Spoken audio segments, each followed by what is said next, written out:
Le deuxième volume de la collection a comme spécificité, donc celui qui nous concerne ce soir, consacré à Mons et au cœur du Hainaut, d'une part d'améliorer les quelques petits points faibles du volume de Liège, à savoir que d'une part le livre offre une couverture plus étendue et plus détaillée des cartes au niveau des routes, donc des itinéraires en dehors de la ville-centre. Ça me paraît quand même être un aspect important. Il propose des biographies d'architectes, ce qui n'était pas le cas au précédent, et donc je pense que c'était un souhait qui avait été émis par certains de nos interlocuteurs. Donc sur le plan structurel, il y a une évolution assez sensible, une place aussi plus importante pour la photographie, à savoir qu'Olivier Cornille développe ici vraiment des portfolios, plutôt des séquences, quelques séquences en tout cas, qui sont plus libres en tout cas encore que dans le guide de Liège.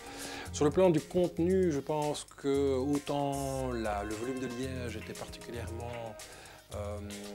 je dirais, reconnu, en tout cas, enfin Liège est plutôt reconnu pour son architecture, c'est une ville qui rayonne déjà plus, bon, un peu plus comme Bruxelles. Mons, on connaît moins encore, je pense, que par rapport à Liège, et donc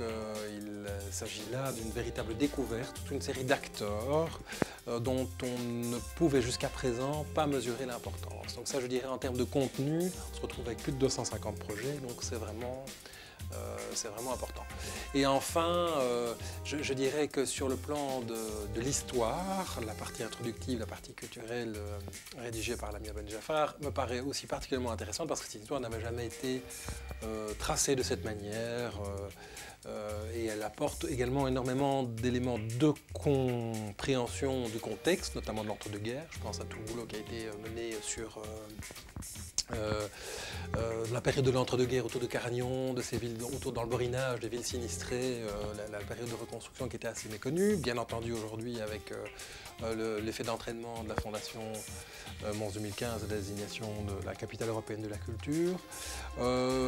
Voilà, alors une petite spécificité en plus qui à mon avis est tout à fait spécifique à Mons et cœur du Hainaut et qui marque bien la différence par rapport au volume de Liège, c'est la question des maisons individuelles. On remarque que sur la décennie 1955-1965, on se retrouve avec un très grand nombre de constructions individuelles qui ont la spécificité d'être des 4 façades à la campagne. Donc la première urbanisation d'après-guerre avec les familles plutôt aisées, des familles qui font appel à des architectes de talent, donc Jean-Jacques Dupuy, mais aussi Albert Bontrider, et qui vont développer là des projets tout à fait exceptionnels au niveau de la Belgique francophone.